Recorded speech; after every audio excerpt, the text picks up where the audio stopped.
Les personnes avec qui tu bosses, plus elles sont fortes, plus elles sont seniors, plus en fait il faut à la fois leur faire confiance et les challenger. Avec nous, Firmin Zocchetto, cofondateur et PDG de Payfit, bonjour. Si certains ne connaissent pas, vous nous dites en quelques mots, c'est quoi? Payfit, c'est une solution qui permet aux entrepreneurs de faire leur paye et leur gestion RH directement en ligne.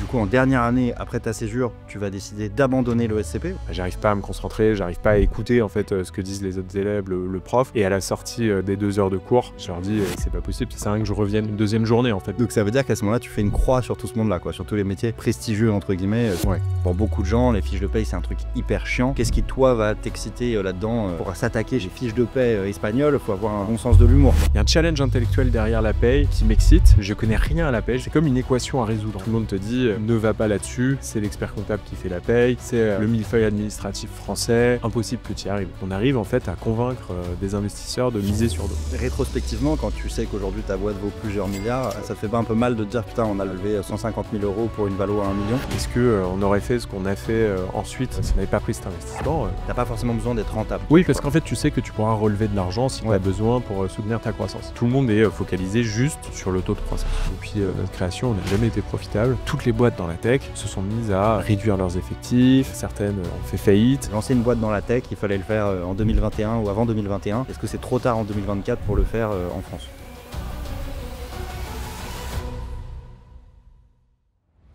Bah écoute Firmin, bienvenue dans le talk show Métier de rêve. Je suis hyper content de te recevoir parce que ce qui est hyper atypique dans ton profil, c'est que tu as abandonné l'école à 22 ans et direct tu t'es lancé sur Payfit. Donc Payfit, pour ceux qui ne connaissent pas, voilà, ça optimise, enfin ça automatise tout le processus autour des fiches de paie. Aujourd'hui, ça fait beaucoup plus. Et donc voilà, la question c'est comment est-ce que tu t'es lancé là-dedans en n'ayant quasiment eu aucune fiche de paie de ton côté et comment tu as traversé tous ces milestones, des levées de fonds, recruter des équipes, trouver ton product market fit avec des clients et tout ça, en n'ayant aucune expérience professionnelle en amont. Donc voilà, c'est un peu la question à laquelle on va tenter de répondre aujourd'hui. Super. Et bah écoute, salut Marc, hyper heureux d'être avec toi aujourd'hui en tout cas. Bah, trop cool, trop cool. Écoute, je te propose qu'on commence au début. Est-ce que tu peux me décrire un peu dans quel milieu tu as grandi et qu'est-ce que faisaient tes parents?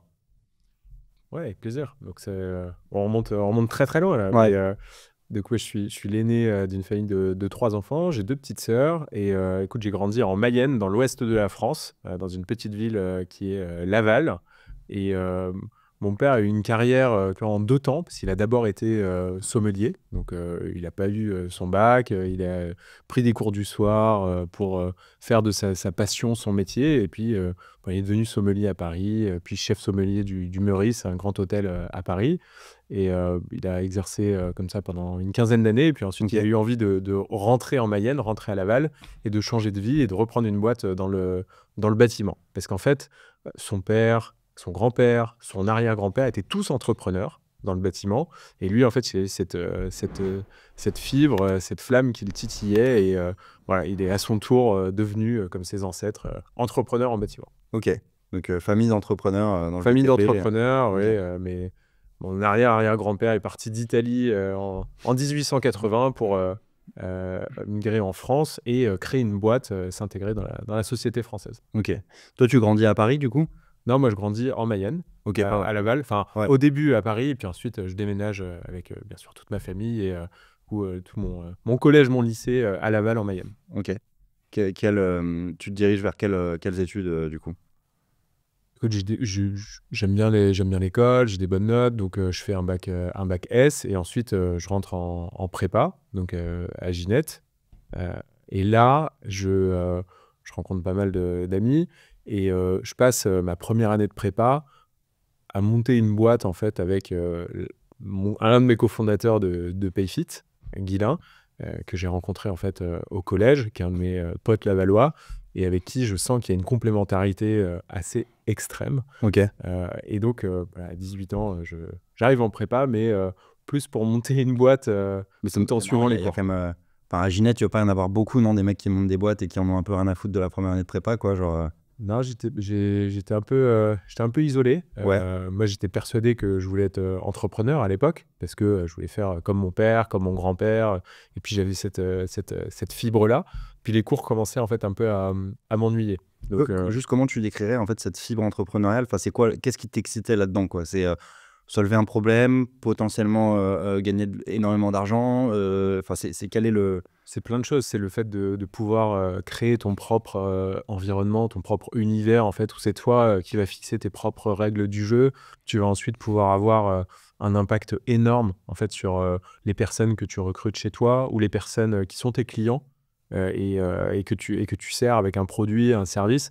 Donc, cette notion d'impact et de liberté, de créer toi-même ta culture, en fait, ça m'attire. Et à 17 ans, tu captais déjà tout ça parce que ton père, ton grand-père t'en avait parlé et t'avais fait comprendre que c'était un monde complètement différent quand tu étais entrepreneur versus quand tu étais salarié dans une grande boîte, quoi. Je comprenais pas tout, je pense. Je comprenais pas tous les tenants et les aboutissants de l'entrepreneuriat, mais en tout cas, ça m'attirait et je me disais, OK, c'est une voie dans laquelle je vais pouvoir créer mes propres règles du jeu, avoir de l'impact. Et donc, du coup, et puis en fait, il y avait cette idée, il y avait ce cofondateur, Guilain, et du coup, on s'est lancé sur une idée, tu vois, de créer un réseau social linguistique, Talkit à l'époque. Ok. Et tu vois, moi, j'étais passionné, en fait. On créait le produit, on devait le traduire dans une trentaine de langues, trouver des gens qui voulaient apprendre un autre langage qui était matché avec un algorithme. Enfin, c'était passionnant, en fait. Et en parallèle, j'avais des cours de maths, d'histoire géo, de philosophie. Et en fait, je voyais bien que faire quelque chose de très, très, très concret, construire un produit, essayer ensuite tu vois, de faire venir des utilisateurs dessus, en fait, ça me passionnait beaucoup plus au quotidien. Ça m'excitait beaucoup plus intellectuellement et de le faire avec un pote plutôt que de suivre des cours, ce que je faisais déjà depuis de nombreuses années au lycée, au collège, en prépa. Ouais. Ok. Et ton entourage te mettait pas la pression? Tu disais à tes parents que pendant que tu étais en prépa, tu étais en train de... Non, je leur disais pas. Je leur disais pas trop. Et tes potes, ils le voyaient, non? Il y a des gens qui arrivaient qui te disaient, mec, t'as fait le DM de maths demain, et tu fais, attends, je suis en train de régler un problème dans le code, là. Enfin, genre, les mecs, ils devaient te prendre pour un malade, non? Je passais pour un fou. Ouais. Ok. Et ça te stressait pas, quoi? Non, ça te stressait pas beaucoup. Ok. Après, je me suis stressé un petit peu plus en deuxième année de prépa. Okay. J'ai bossé pour intégrer une école de commerce, le SCP. Et en fait, mon pote Guilain a pris un job et s'est monté une autre boîte par ailleurs, pendant que moi, en fait, je faisais une deuxième année de prépa un peu plus sérieuse et puis j'intégrais une école de commerce. Et ton pote Guilain, il a drop, quoi? Ouais, mon pote Guilain, il était pas du tout scolaire, pas du tout études. Okay. Donc lui, en fait, il a appris à coder à 14 ans. En fait, il a tout de suite su que c'est ce qu'il ferait de sa vie. Il est passionné par la tech. Il est devenu quoi aujourd'hui? Et Guilain, il est toujours chez Payfit. Ok. On a monté Payfit ensemble ensuite, avec Flo. On est 3 et il est toujours chez Payfit. Ok, d'accord. Donc on le récupère juste après. Ouais. Ok. Comment est-ce que tu peux nous décrire un peu comment ça se passe le SCP, ta première année? Est-ce que tu te lances direct sur Payfit ou est-ce que tu profites quand même un peu de l'école au début ou comment ça se passe? On ne se lance pas directement sur Payfit. En fait, je suis des cours pendant 2 ans de manière assez classique à Paris. Je rencontre pas mal de gens. Et puis, je fais une première partie de césure, 6 mois de stage en M&A dans une banque américaine à Paris qui s'appelle Citi. Et au début, ça me plaît bien. J'aime bien, c'est challengeant intellectuellement. On bosse beaucoup. Et je comprends que je peux avoir un job à la sortie qui est... quand tu es à l'ESCP, un job de rêve à l'époque, tu vois, si tu es pris en M&A, en CDI à la sortie de ton école, tu es super bien payé, bon, tu bosses énormément, mais c'est des jobs qui sont vus comme les plus prestigieux à l'époque. Carrément, ouais. Et en fait, c'est à la fin de ce stage, je dois faire un autre stage de 6 mois, ensuite il me reste 1 an d'études, et en fait, ce même Guilain, en fait, vient me voir en me disant « Tiens, est-ce que t'es chaud pour monter une boîte de paye en France, il n'y a aucune solution qui existe pour les entrepreneurs. Et en fait, moi, j'ai une idée, c'est d'inventer un langage de programmation propre à la paye. Comme ça, toi, tu pourras coder. Toi qui ne sais pas coder, tu pourras coder dans ce langage de programmation. Tu vas devenir expert en paye sur Internet. Puis comme ça, on va créer un produit qui sera utilisable par n'importe qui, par des entrepreneurs. Alors, je reviens juste sur l'étape d'avant, parce qu'effectivement, pour beaucoup des personnes les plus jeunes qui nous écoutent, la fusion-acquisition dans une boîte américaine, c'est vraiment le Graal. Toi, qu'est-ce qui t'a pas plu? Pourquoi tu as décidé de ne pas suivre cette voie-là? Après ton stage, tu avais une offre, du coup, chez Citi ou... Ouais, il y a plusieurs choses. Déjà, je reviens sur cette notion de liberté, de créer ton propre univers, ton propre monde avec tes codes, ta culture. Bon, quand tu bosses là-dedans, tu n'as pas du tout cette opportunité-là. Ou alors, il faut être monté très très haut dans la boîte avant de pouvoir le faire.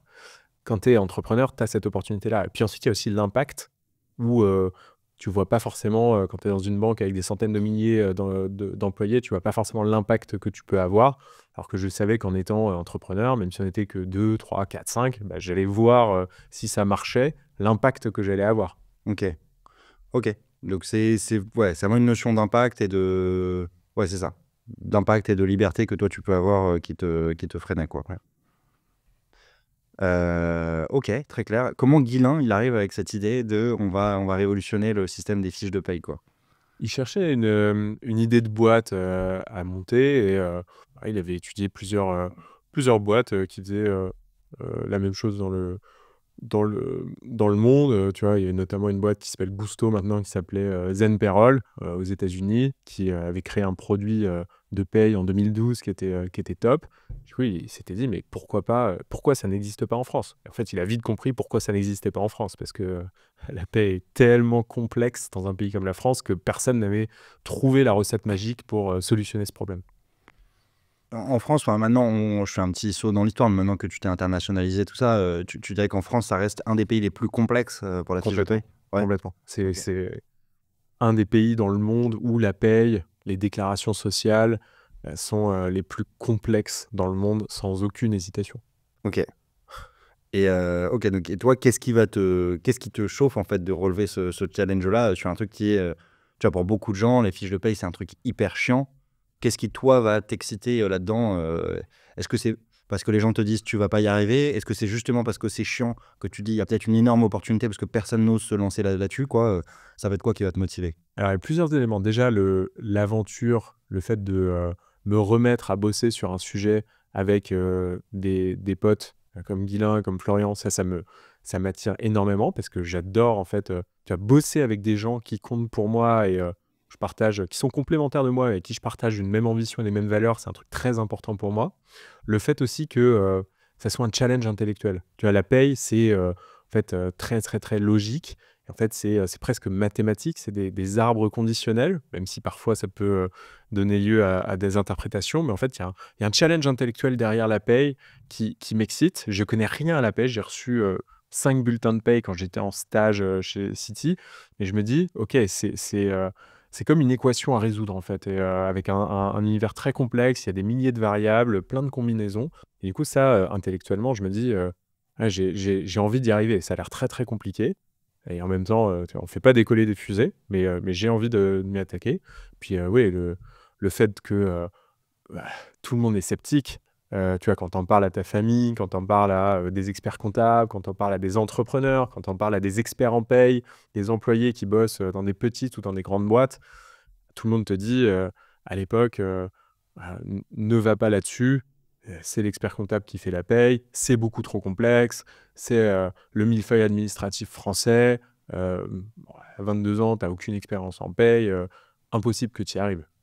Donc ça, ça nous excite pas mal parce qu'on se dit, ok, on va prouver qu'on peut faire un truc qui semble sur le papier impossible. Ok. Ça c'est ce goût du challenge. Je Ouais. dois avouer que ça me... Le fait que tout le monde te dise c'est impossible, tu n'y arriveras jamais, ça te chauffe, quoi. Ouais. Ouais, ça je capte, ouais. Ça je capte de ouf. Ok, et qu'est-ce qui... Alors, avant qu'on rentre dans le détail de l'aventure de Payfit, des différents milestones et de ça, juste pour finir le chapitre de l'école ESCP, du coup, en dernière année, après ta césure, tu vas décider d'abandonner l'ESCP. Aujourd'hui, tu n'es toujours pas diplômé de l'ESCP, si je ne dis pas de bêtises. Ouais. Comment tu arrives à prendre une décision aussi forte, sachant que tu as tout fait, tu as prépa à Ginette, tu as intégré une des top écoles, et voilà, et tu vas renoncer juste avant la ligne d'arrivée. Et comment toi, tu prends cette décision et comment réagit ton entourage à cette décision? Alors en fait, j'ai passé les 6 premiers mois de ma deuxième césure à monter Payfit. Et puis vient le mois de septembre avec la rentrée de ma dernière année à l'ESCP. Donc en fait, je vais en cours comme si voilà, de rien n'était. Et en fait, je me pose dans la salle de classe et là, je sors mon ordi et en fait, je continue à construire le produit de Payfit pendant les 2 heures de cours. J'arrive pas à me concentrer, j'arrive pas à écouter en fait ce que disent les autres élèves, le prof. Et à la sortie des 2 heures de cours, en fait, je rentre chez moi, dans ma coloc. Là, il y a Guilain, il y a Florian, mes 2 cofondateurs. Et je leur dis, Enfin, c'est pas possible. Ça sert à rien que je revienne une deuxième journée. En fait, je sais que c'est plus fait pour moi et que ma place n'est plus ici et qu'il faut que je parte. Et il T'as faut fait que je une me journée. concentre. J'ai D'accord. fait une demi-journée et c'était une évidence pour moi, en fait. Et ça me semble toujours être une évidence, tu vois, 10 ans plus tard. C'est vrai qu'à l'époque, à part mes 2 cofondateurs, euh, ouais, tout le monde me disait que c'était une grosse connerie, qu'il fallait surtout pas faire ça, après tant d'efforts, que le diplôme valait quelque chose, que si l'entrepreneuriat se passait mal, j'aurais du mal à trouver un job. Tu vois, mon père m'a fait confiance, mais c'est vrai qu'il a eu du mal à avaler la pilule. Moi, dans ma tête, en fait, je me disais, mais c'est évident, en fait. Naturellement, j'ai envie d'être ici, de faire ça, de me donner à fond, d'être passionné, et pas de faire semblant, de suivre les cours pendant 1 an, et puis d'être à ne serait-ce que 80% sur Payfit. Je ne pouvais pas. Et en plus, je me disais dans la tête, en fait, quelqu'un qui, plus tard, si jamais Payfit foirait, et que je devais me mettre à la recherche d'un boulot, en fait, quelqu'un qui ne m'embaucherait pas parce que j'aurais pas eu ce bout de papier, parce que j'aurais pas eu ce diplôme de cette école de commerce, en fait, est-ce que moi, j'aurais envie d'aller bosser dans une telle boîte où il y a ce genre de règles, ce genre de pensée? Non. Donc du coup, pour moi, il n'y avait même pas de risque, en fait. Alors, c'est beau et c'est très beau, tu vois. Mais je pense que réfléchir comme ça exclut beaucoup de boîtes, tu vois, en France. Mm. Tu as beaucoup de boîtes qui, du coup, je pense, t'auraient pas embauché parce que tu n'étais pas allé au bout, parce que tu n'avais pas le diplôme, parce que tu cochais pas la case. Et au moment où tu finis les entretiens avec les opérationnels, ils te disent OK et tout, pas de problème, il faut juste que tu fasses le screening RH. Maintenant, le screening RH, boum, envoie-nous ton diplôme, tu l'as pas. Fin du process, quoi. Tu vois. Alors, je Donc, pense c'est qu'il y a beau, chapeau, hein. Il y a plein de startups, de scale-up qui Ouais. pourront pas ça, mais effectivement, oui, je sais bien Dans que les banques, les cabinets de Ah, conseil, enfin les trucs un bah, peu traditionnels, ouais, tu vois. il faut pas espérer aller bosser là-bas Ok. après avoir fait ce genre de choses. Donc ça veut dire qu'à ce moment-là, tu fais une croix sur tout ce monde-là, quoi, sur tous les métiers prestigieux entre guillemets, tu fais une croix là-dessus, quoi. Ouais. Ok, très beau, très fort. Ok, eh ben, écoute, on démarre sur Il y a l'aventure. une forme d'insouciance et d'inconscience aussi, peut-être, hein, mais moi je crois que c'est un trait qu'on retrouve de toute façon chez tous les entrepreneurs, même des entrepreneurs qui ont réussi à construire des choses 10 fois plus belles et grandes que Payfit. Toi, tu remets toujours tout en question, tout en cause, en fait, quand tu es entrepreneur. Ouais. C'est un Et, état d'esprit. et si tu savais vraiment ce que ta décision voulait dire, parfois tu prendrais pas des décisions aussi folles, quoi. Genre, il faut effectivement un peu d'inconscience, un peu de témérité, quoi, pour prendre des décisions comme ça, quoi. Ouais. Euh, Si tu veux faire quelque chose où tu veux être sûr de ne pas te planter, en fait, tu deviens pas entrepreneur. Ouais. Tu fais autre chose. Ouais, c'est ça. C'était inhérent à ton job de prendre des risques. Et donc, un des risques que tu as pris, c'était de drop le SCP, quoi. Ok, alors on rentre un peu dans le vif du sujet. Et donc, sur l'aventure Payfit, voilà, je pense que la question que tout le monde se pose, c'est comment ça marche pour trouver ton fameux PMF, ton fameux Product Market Fit. Est-ce que tu commences par focus vraiment sur la construction du produit et l'élaboration, ou est-ce que tu focuses vraiment sur trouver ton premier client pour avoir un peu quelqu'un avec qui tu peux ping-ponger en disant écoute, voilà, merci de nous avoir fait confiance, c'est une bêta, c'est un peu de la merde, mais dis-nous ce qui va pas, et puis on fait des itérations, et t'inquiète pas, je suis motivé, on va te monter un truc très très cool et sur mesure, et on va être réactif, tout ça, quoi. C'était quoi un peu ta stratégie? On démarre en janvier 2015 la construction du produit, et en fait, on fait quelque chose que peu d'entrepreneurs, je pense, font, c'est-à-dire qu'on ne parle pas à des prospects ou à des clients pendant 1 an. Ok. En fait, on a tellement envie d'avoir une approche nouvelle de la paye, tellement envie de construire un produit comme nous, on en rêverait en fait en tant qu'entrepreneur, qu'on pourrait utiliser, tu vois, en tant que non-expert en paye, qu'en fait on se dit on va pas commencer à discuter avec des experts du sujet, on va partir d'une feuille blanche et on va imaginer notre propre univers, notre propre monde et faire le produit de nos rêves. Et donc en fait ça dure 1 an parce qu'il faut inventer ce langage de programmation, construire le produit, gérer les milliers de règles de paye de quelques conventions collectives en France. C'est hyper complexe. Il faut qu'on construise le back-end, le front-end. Et en fait, au bout d'1 an, on sait qu'on a réussi. On sait que on peut laisser des entrepreneurs en fait, générer des fiches de paye et des déclarations sociales sur Payfit. Et donc, c'est à ce moment-là qu'on se met en quête des premiers utilisateurs. Tu vois, le premier bêta-testeur de Payfit, c'est 1 an plus tard, en janvier 2016. Et c'est un entrepreneur, tu vois, qui vient de créer sa boîte, Sixt, de Nestor, qui est incubé chez The Family à l'époque et qui fait ses premières payes en janvier 2016 sur Payfit. Rétrospectivement, maintenant que tu as énormément d'expérience et tout ça, tu dirais que c'était la bonne approche de pendant 1 an être dans ta grotte pour ne pas être influencé par les systèmes qui existaient déjà et vraiment créer ton propre système et commencer ce ping-pong avec le client qu'au bout d'1 an? C'est difficile, c'est super difficile. Ça nous a bien réussi parce que on a eu en quelques mois tu vois, des centaines d'entrepreneurs qui sont devenus clients sur l'année 2016. Après, est-ce qu'on aurait pu aller plus vite en fait et avoir les bêta-testeurs au bout de 6-9 mois plutôt que 1 an si on avait eu une organisation différente peut-être. On conseille souvent aux entrepreneurs de ne pas construire leur truc dans leur coin et Ouais. puis de mettre en fait des futurs utilisateurs très très tôt dans la boucle de feedback pour pas partir dans des directions complètement absurdes. C'est vrai qu'il y a certains sujets de paye, règles de paye que je pensais essentielles à l'époque à gérer. Alors qu'en fait, tu te rends compte en discutant avec des clients que c'est beaucoup moins important que ça. Donc effectivement, on aurait pu aller plus vite, tu vois, en parlant plutôt à des futurs clients. Ouais, ouais. Parce qu'il y a vraiment 2 approches là-dessus, tu vois? Moi, ça m'avait marqué quand je bossais chez Goldman. J'avais en gros participé à l'élaboration d'une plateforme qui était en gros le Amazon des produits financiers B2B, quoi. C'est-à-dire le banquier privé veut pricer un truc pour son client, il va sur la plateforme, hop, il clique et voilà et ça lui price son produit. Hem, l'approche américaine, c'est vraiment on lance une bouse, tu vois? On s'en fout, tu vois? On lance un truc où on a bossé 2-3 semaines dessus Ouais. et on va itérer jusqu'à arriver au truc parfait, quoi. Alors que l'approche française, c'est très perfectionniste et il tarde énormément avant de lancer le truc en mode on ne lancera pas un truc tant qu'il est pas genre béton de partout, quoi. Donc On était trop français, nous. ouais, c'est ça. C'est marrant que tu fait l'approche française et que ça ait marché. Donc comme quoi cette approche peut marcher aussi, quoi. Hem OK, est-ce que tu peux nous raconter les différentes étapes, les différents milestones, comment ça se passe? Donc, tu viens de nous raconter l'élaboration du produit, Ouais. les premiers clients, donc le premier client et puis ensuite une centaine d'autres.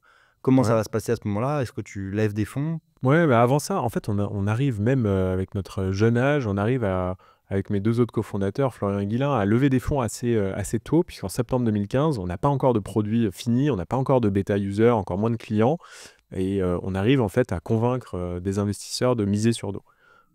Parce qu'on avait envie à l'époque de lever des fonds, de pouvoir payer notre loyer et puis aussi embaucher des gens pour que ça aille plus vite. Et donc là, on trouve des gens. Le premier, ça a été Jean de la Roche-Brochard. On l'embrasse. On l'embrasse. Payfit a été son premier deal quand il est arrivé chez Kima. OK. Le mois d'après, on arrivait à convaincre Thibaut Elzière, D-Founders, d'investir chez nous. Donc, c'est des VC ou des entrepreneurs en fait, qui investissent très tôt, qui investissent dans les fondateurs, investissent dans la technologie que les fondateurs ont commencé à bâtir. C'est pas des VC traditionnels. Ouais, mais en fait, quand tu as Jean de la Roche-Brochard et Thibaut Elzière qui ont investi chez toi, j'imagine c'est un cachet de malade mental, non? C'est un label, quoi. En 2015, ils étaient C'était pas encore un aussi- petit peu moins c'était aujourd'hui, connus ouais. et successful, tu vois, qu'en 2024.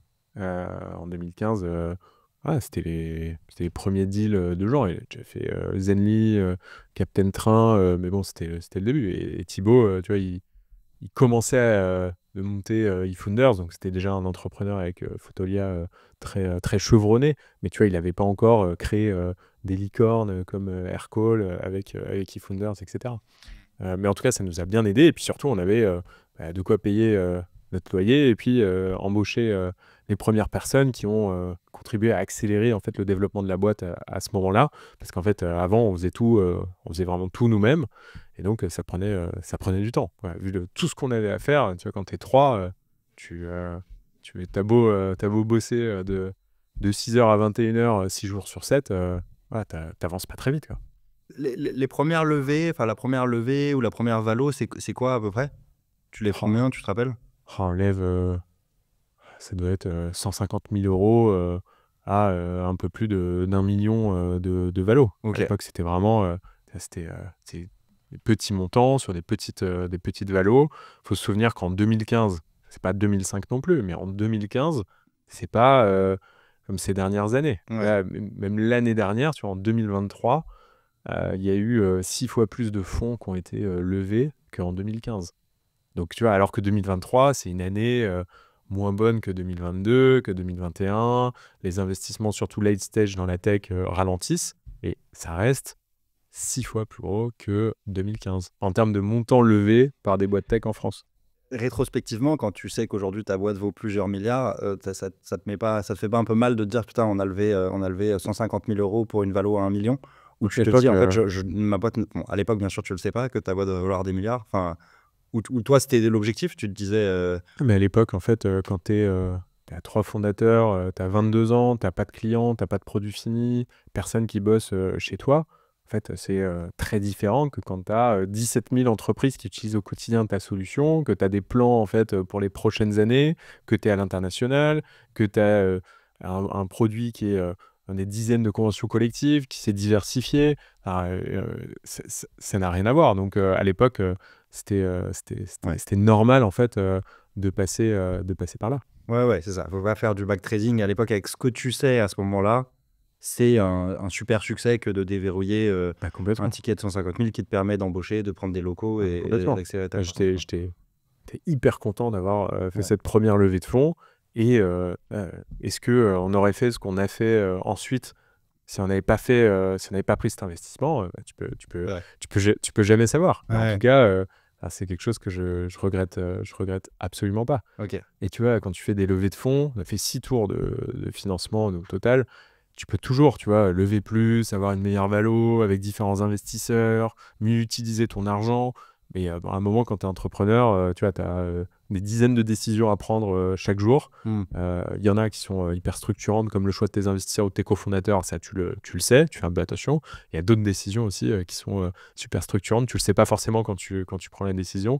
Mais en tout cas, tu passes ta journée en fait, à prendre des décisions. Et elles sont pas toutes parfaites, loin de là, mais il faut décider en fait. C'est ça qui permet de faire avancer ta boîte en fait.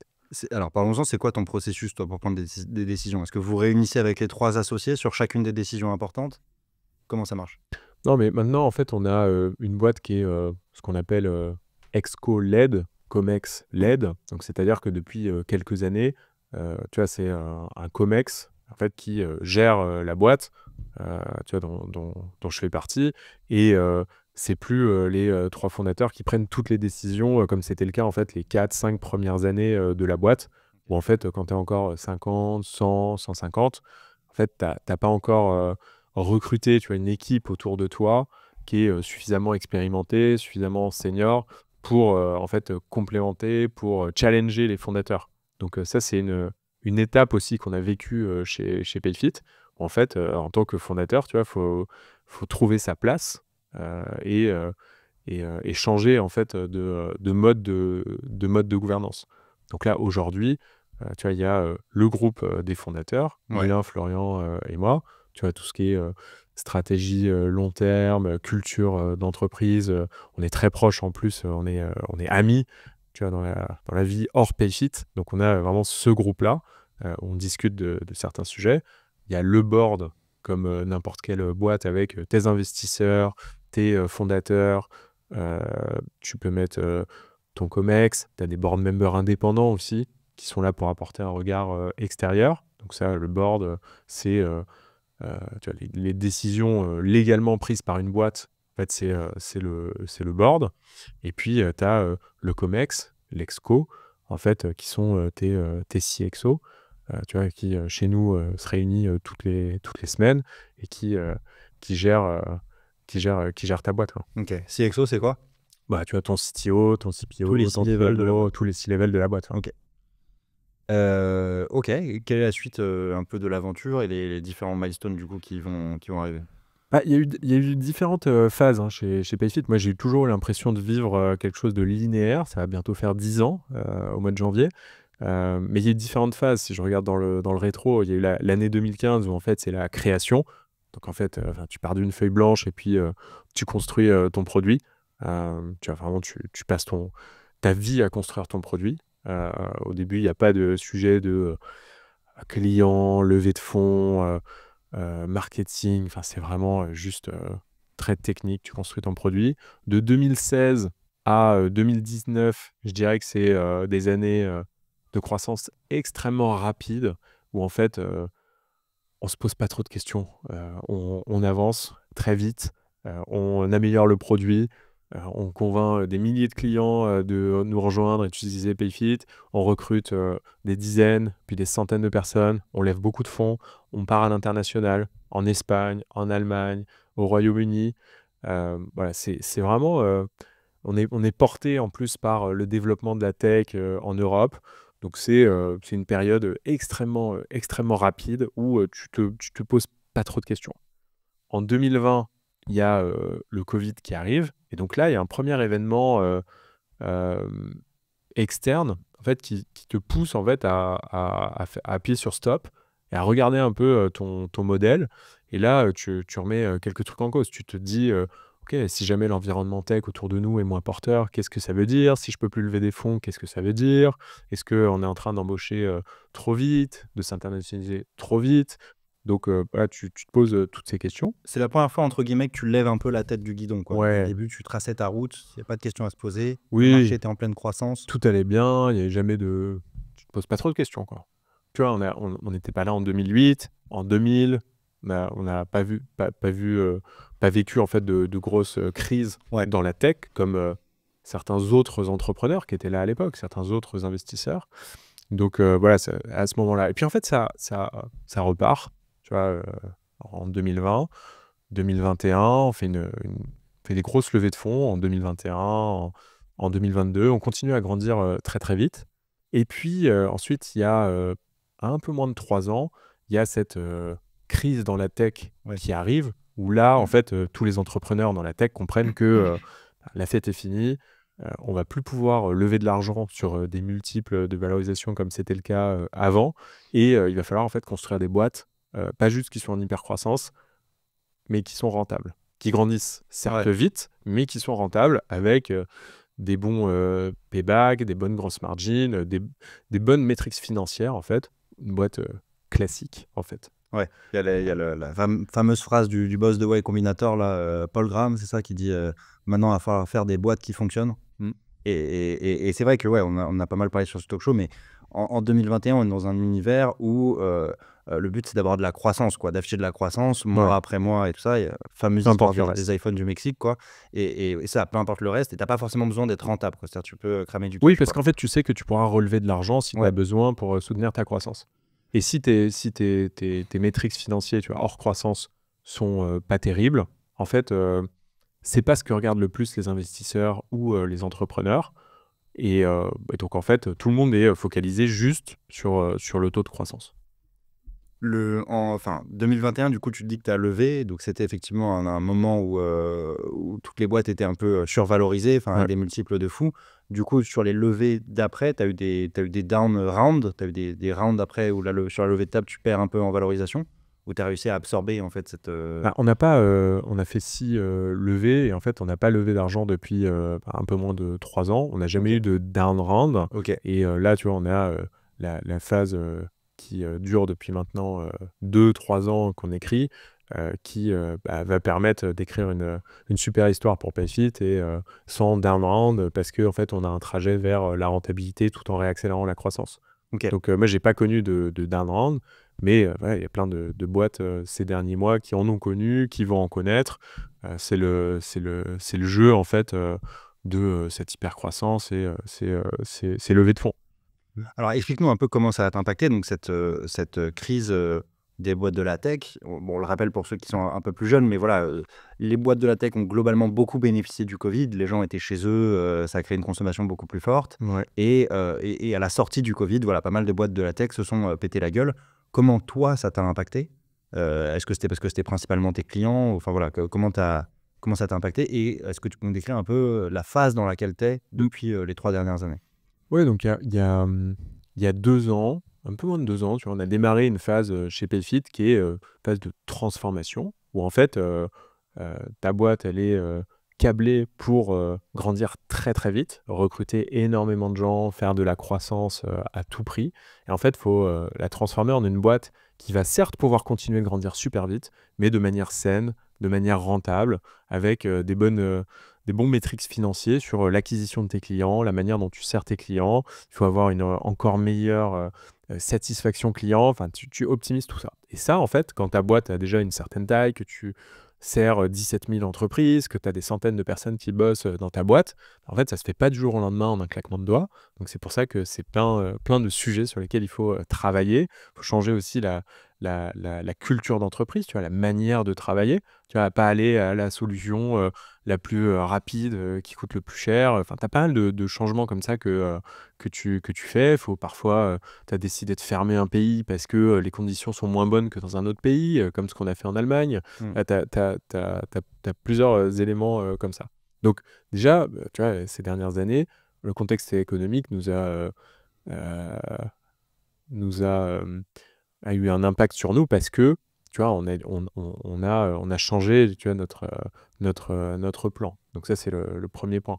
Le deuxième élément, c'est en fait, avec ce qui s'est passé dans la tech, on a eu le vent contre. C'est-à-dire que toutes les boîtes dans la tech se sont mises à réduire leurs effectifs. Certaines ont fait faillite. En tout cas, il n'y avait plus les plans de recrutement qu'il y avait dans toutes les boîtes tech portées par les levées de fonds comme en 2020, en 2021. Et donc ça, comme nous, en fait, notre revenu est proportionnel au nombre d'employés, ça a eu un impact sur nous. Donc en fait, tu transformes ta boîte tout en connaissant cet impact qu'il y a. Donc c'est un truc qui, sur le court terme, est difficile. Tu vois, parce que ça rend la transformation pour la boîte encore plus difficile. Et en même temps, d'un côté, tu vois, je me dis que ça te force à être dans le vrai et à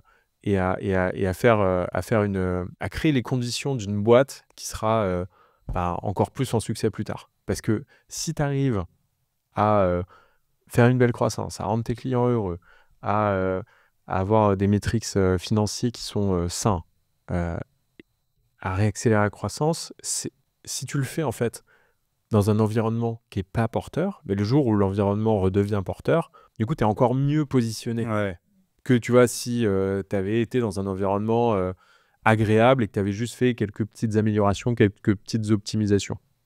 Ouais. Je te fais un parallèle qui va peut-être te sembler un peu farfelu, mais ce week-end, je faisais une retraite de yoga cryothérapie. Bon, pour les plus jeunes qui nous écoutent, ils vont se dire que j'ai pété un câble. Je pense que toi, tu comprends que quand on a la trentaine, tu dois commencer à faire gaffe un peu aussi à ton corps et tout. Et ça m'ensemble. Je pense qu'à 20 ans, on faisait moins attention à ces choses-là. Et à 30 ans, tu commences à le faire. Donc, la cryothérapie, ça se passait comment concrètement? Tu as un lac où l'eau elle est à 5 degrés et tu rentres dedans. Qu'est-ce qui se passe? Tu as les 10 premières secondes, tu souffres énormément. Tu es en vasoconstriction sur tous tes vaisseaux sanguins. Tu as l'impression que tu as un filet comme ça qui te serre le corps et tout, et c'est l'enfer. Et en fait, pendant les 10 premières secondes, ce qu'il faut, c'est que tu acceptes la souffrance. Tu vois, la souffrance est là. Ça dure 30 secondes, à peu près, cette phase de souffrance. Et ce qui est fou, c'est qu'au bout de 30 secondes, ton corps s'adapte, en fait. Et tu souffres plus, tu es presque bien, tu as une libération d'endorphine et tout ça, et tu es bien, en fait, dans l'inconfort. En fait, tu trouves un confort dans l'inconfort. Et après, du coup, quand tu sors de l'eau, t'es max, tu vois. Tu sens que ta force vitale a augmenté, tu sens que t'es plus à l'aise, tu sens ton système immunitaire qui est plus fort et ça, tu vois. Et je pense effectivement, enfin voilà, donc voilà, l'analogie, c'est que sur une boîte, c'est pareil, quoi. C'est-à-dire que quand tout va bien, il y a du gras qui se met un peu à gauche à droite, il y a peut-être des trucs qui sont pas optimisés, peut-être que tu as un peu trop d'employés, peut-être qu'il y a des choses où tu peux peut-être un peu tailler, en tout cas optimiser. Et tu traverses une phase, une crise, quoi. Tu tailles tout et puis après, t'es fit, quoi, pour la sortie. Et le jour où tu auras un vent porteur de nouveau, on a hâte de voir ce que donnera PayFit, quoi. Mais c'est vrai que ta solution, PayFit, comme tu l'as expliqué, vu que le prix que tu factures à tes clients est fonction un peu de la taille de l'entreprise, c'est très cyclique, en fait, PayFit, quoi. Ouais. C'est très, très cyclique, quoi. On a une partie de notre activité qui est cyclique et si les restaurateurs, les boîtes dans la tech embauchent plus de personnes, tu vois, on est gagnant. Ouais. Alors, deux questions par rapport à tout ce que tu as dit. La première, c'est l'internationalisation. C'est un truc qui peut paraître complètement fou. Tu l'as dit, voilà, le système en France est très franco-français, très local. Tu vois, on a du mal à imaginer comment tu as pu délocaliser ça. Et voilà, et ensuite, pour s'attaquer, je sais pas, les fiches de paie espagnoles, il faut avoir un bon sens de l'humour, quoi. C'est quand même un truc qui est quand même très à part et tout ça, quoi. Comment tu te dis que c'est possible, que tu vas pouvoir t'attaquer au marché international? Mais en fait, grâce à la technologie qu'on a créée au tout début de Payfit, le fameux langage de programmation, en fait, c'est la clé pour aller plus facilement dans d'autres pays. C'est vraiment ça la particularité. En fait, le langage qu'on a utilisé nous permet d'aller dans un autre pays et puis de créer une super solution de paye qui est compliant, qui prend en compte les changements locaux. Ça ne veut pas dire que c'est facile, mais en tout cas, par rapport à d'autres boîtes qui font de la paye, nous, on a la possibilité de le faire. Donc, c'est pour ça qu'assez tôt, on s'est dit, on va aller en Espagne, on va aller en Allemagne, on va aller au Royaume-Uni. Et voilà, aujourd'hui, tu vois, on a une équipe en Espagne, on a une équipe au Royaume-Uni. On a 2000 entreprises au total sur l'Espagne et le Royaume-Uni qui utilisent Payfit. Ça fait des dizaines et des dizaines de milliers de fiches de paye. Et avec une grande satisfaction client, avec une croissance qui est encore plus forte qu'en France, des marchés qui sont énormes.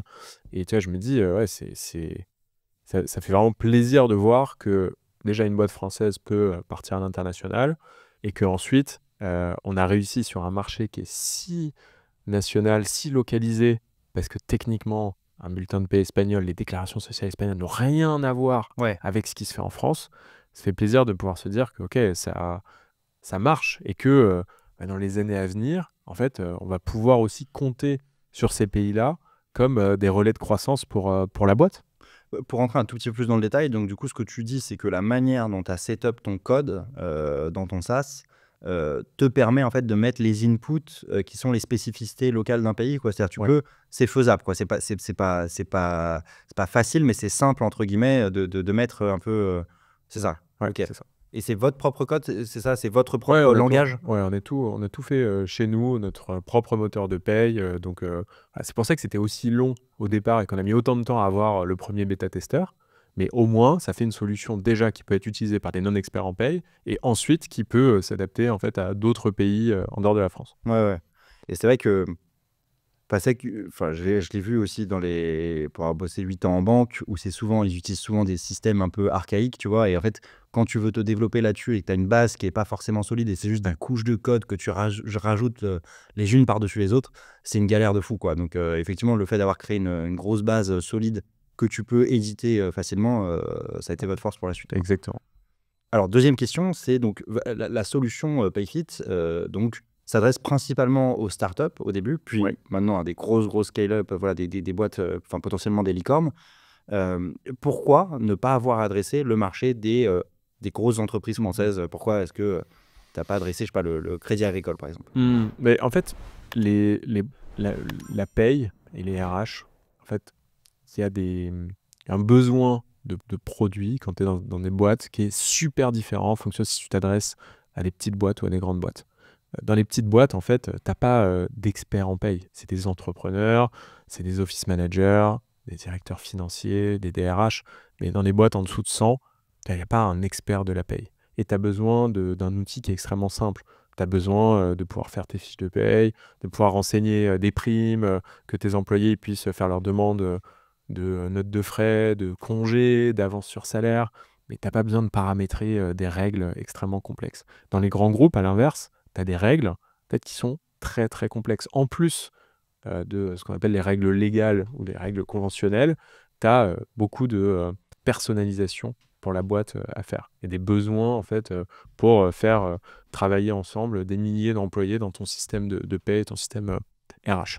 Et donc très tôt en fait, il a fallu que on choisisse. On dise pour qui on veut construire le meilleur produit.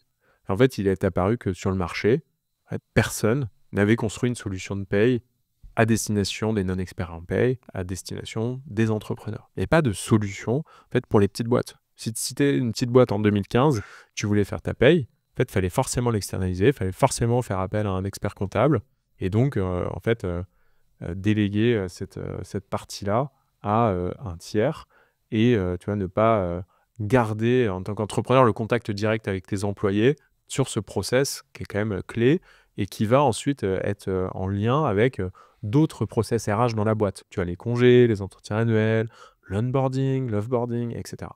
Et donc, c'est pour ça qu'on a construit une solution en 2015 qui peut être utilisée par n'importe qui. Tu vois, j'ai ma petite sœur qui avait à un moment une fromagerie à Laval.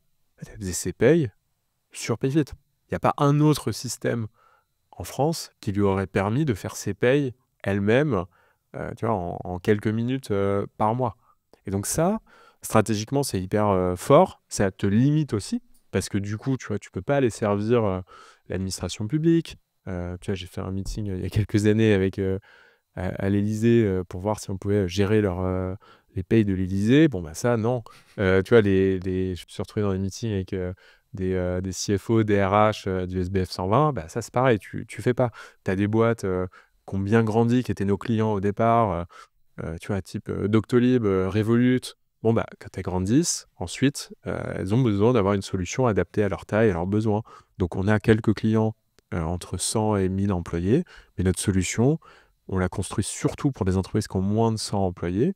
Il y a beaucoup de créateurs d'entreprises qui, tous les mois, en fait, utilisent Payfit pour partir du bon pied sur la paie et les RH. Mais ce qui est du coup un choix stratégique parce que si tu t'adresses aux petites boîtes, bah voilà, elles ont les reins beaucoup moins solides que les grosses et donc ça rend ton activité encore plus cyclique, quoi. C'est les premiers qui vont sauter entre guillemets quand il y a une crise et qui vont avoir plus de mal à absorber les crises, qui vont peut-être disparaître ou qui vont peut-être réduire leur masse salariale drastiquement. Donc voilà. Les grandes boîtes sont aussi sujettes au cycle. Je dirais qu'il y a, sur les créateurs de boîtes, en tout cas, il y a, si on regarde tu vois, les données de l'INSEE de ces dernières décennies, tu as chaque année un certain pourcentage de créateurs d'entreprises qui font faillite. Ça, c'est clair. Quand tu crées ta boîte, tu vois, tu n'es pas sûr que ton salon de coiffure, ton restaurant, ta petite société de publicité, elle existe encore 3 ans plus tard. Ouais. Donc, tu as un risque, c'est clair, inhérent au statut de créateur de boîte. Mais tu es aussi face à des gens en fait, qui créent de l'emploi, qui créent de la valeur, qui ensuite ont 5, 10, 15, 50 employés. Tu as aussi tous ces gens-là que tu continues de servir en te focalisant sur eux. Et nous, c'est sur ces personnes-là, tu vois, qui créent en fait le tissu économique de la France, de l'Espagne, du Royaume-Uni, qu'on parie. Ouais, d'accord. Mais donc ça reste un pari, quoi. Tu es d'accord avec moi? Ça reste. Ouais, ça reste un pari. Après, on ne sait pas. Si tu avais une solution pour les grands groupes, alors bien sûr, ils réduisent leur masse salariale et tout ça, mais je peux mettre ma main à couper que BNP Paribas existe dans 3 ans. Tu vois. Bah, c'est clair. Et c'est effectivement très différent. C'est des cycles de vente qui sont aussi beaucoup plus longs. Tu vois, tu mets 2 ans à signer un client comme la BNP. Quand tu changes ton système de paie et de RH, tu mets 1 an et demi à l'implémenter. Tu vois, c'est très, très différent. Mais ce que je retiens, c'est vraiment d'avoir très, très tôt, tu peux pas toujours savoir, mais quand tu crées ta boîte, tu vois, pour qui tu vas faire ton produit, ton service, d'être très très clair là-dessus, sur la segmentation, et ensuite de ne pas te perdre, de ne pas être attiré par l'objet brillant, tu vois, le plus gros contrat, parce que en fait, ensuite, tu n'alignes plus en fait, ta stratégie avec le reste. Et ça, c'est très difficile à faire quand tu démarres et que tout le monde a envie d'avoir ta solution, toi, tu as envie de grandir. Tu vois, tu peux vite te retrouver en total défocus en train d'être en train de servir tout le monde, quoi. C'est ce que les entrepreneurs appellent donc l'ICP, quoi, l'Ideal Customer Profile. Et donc toi, tu considères que c'est un des trucs que vous avez fait dès le début, quoi, de vraiment définir quel était le client, quoi. On aurait pu mieux le faire. On aurait pu mieux le faire et je pense qu'on se serait rendu compte que on serait allé down market, tu vois, vers les plus petites boîtes encore plus tôt, tout en étant capable de servir des boîtes avec quelques dizaines d'employés. Mais tu vois, moi, j'ai fait des meetings en 2016, en 2017, je te dis, avec des DRH, des CFO, de boîtes qui avaient plusieurs milliers d'employés. Tu vois, ça prend du temps aussi de te rendre compte que tu vas pas pouvoir servir tout le monde dans toutes les circonstances avec la boîte que tu es en train de créer, quoi. Alors, est-ce qu'on peut faire une petite photo aujourd'hui de où en est Payfit? Donc, c'est combien de bureaux, combien d'employés, quelle valorisation? Donc, tu disais 3 bureaux, c'est ça? Du coup, un à Paris, 3 bureaux. un au Royaume-Uni, en Espagne? Oui, on a un bureau à Paris, un bureau à Barcelone et un bureau à Londres. Ok. Donc, qui soutiennent en fait notre activité dans ces 3 marchés. On a 17 000 entreprises qui utilisent Payfit au quotidien. Donc, ça représente plus de 250 000 personnes, 250 000 employés qui utilisent Payfit pour recevoir leur bulletin de paie, mais aussi faire leur demande de congé, faire leur demande de notes de frais, demander des avances sur salaire. Donc voilà, c'est pas seulement l'entrepreneur, le DRH qui sont sur Payfit, c'est aussi tous les managers, tous les employés en fait, qui communiquent sur Payfit et qui font de la paie et de la gestion des RH à un moment simple, agréable en fait dans les petites boîtes. Ok. Il y a sur ces 17 000 entreprises qui nous utilisent, il y en a 2000 qui sont en Espagne et au Royaume-Uni. Donc ça, c'est notre internationalisation. Il y a aujourd'hui 700 personnes qui travaillent chez Payfit, donc réparties sur ces 3 bureaux de Barcelone, Londres et Paris. Ok. Et sur la dernière valorisation de Payfit, c'était 2 milliards, non? C'est ça? Ou je dis une bêtise? C'était 1 milliard, 1 milliard 8 il y a 3 ans lors de la dernière levée. Donc bon, depuis, les multiples ont bien baissé, la boîte a grandi, impossible de Ouais, d'accord. fixer Ouais. une valorisation, tu vois, c'est les boîtes non cotées. En fait, c'est vraiment quand il y a une opération de financement que tu mets à jour ta valorisation. Et pour l'instant, c'est pas quelque chose qui est à l'ordre du jour. Là, en termes de stratégie, tu vois, on est sur un chemin de mettre la boîte à l'équilibre. En fait, dans 1 an et demi, Payfit sera rentable.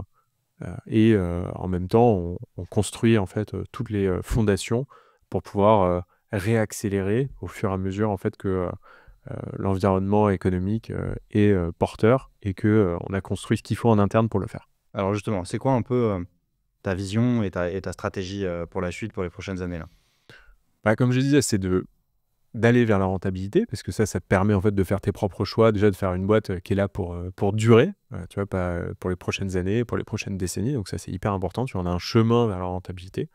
Parce que vous n'êtes pas profitable aujourd'hui? On n'est pas profitable. Ok. On n'est pas profitable. On a un modèle depuis notre création. On n'a jamais été profitable. On a toujours en fait levé de l'argent. On a fait 6 tours de table pour financer notre croissance. Sauf qu'en fait, entre 2015 et 2021, tu finançais ta croissance pour grandir le plus vite possible. Il y a 3 ans, ce modèle-là n'est plus le modèle en vigueur. Et ce qui est très bien, parce que du coup, ça pousse les boîtes aussi à changer de système de pensée.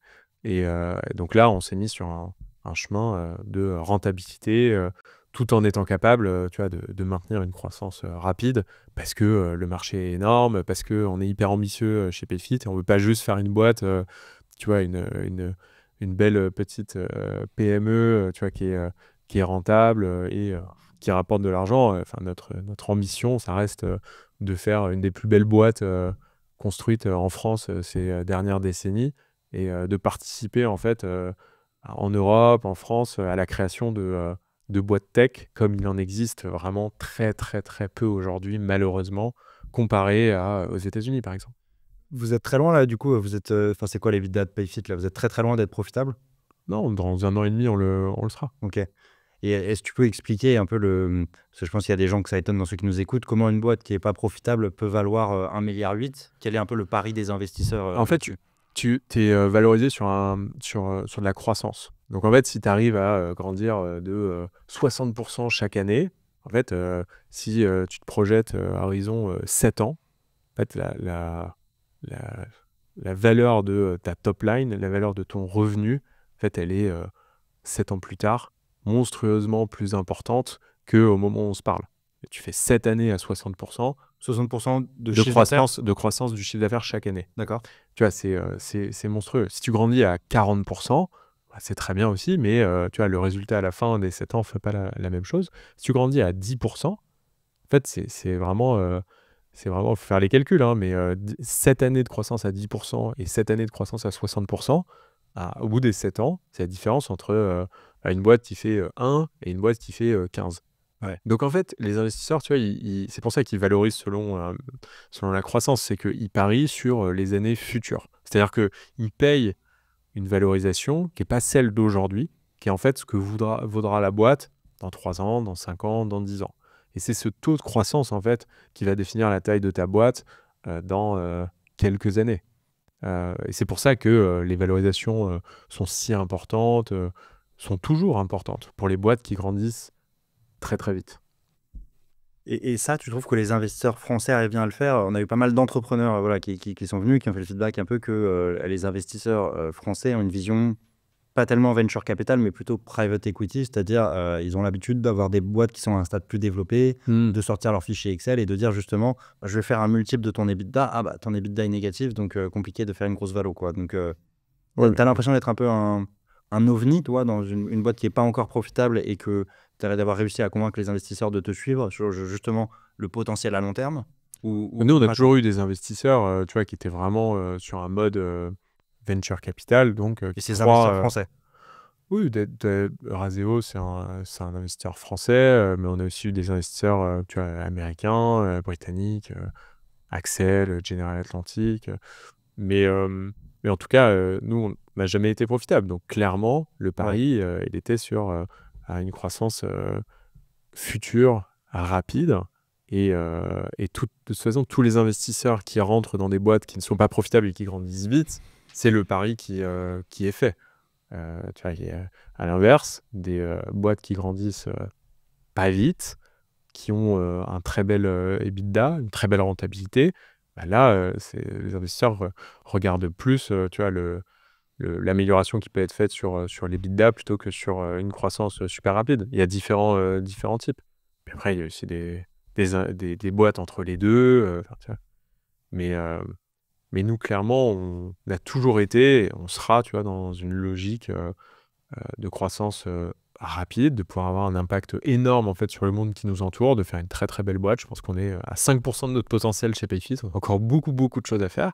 Et le truc, c'est que on est dans un environnement où il faut le faire de manière intelligente financièrement pour tu vois, pouvoir développer ta stratégie et ne pas penser que l'argent est illimité comme il y a quelques années. Donc c'est une croissance rapide, sous contrainte. Donc c'est une optimisation sous contrainte qui rend les choses difficiles, mais aussi de mon point de vue hyper excitante et challengeante parce que tu es dans le vrai, quoi. Tu vois, j'appelle ça la Ligue des champions de la tech. Tu vois, grandir très très vite, en même temps être très rentable, avoir une super satisfaction client, avoir des super metrics pour servir et acquérir tes clients, avoir tes salariés qui sont hyper engagés.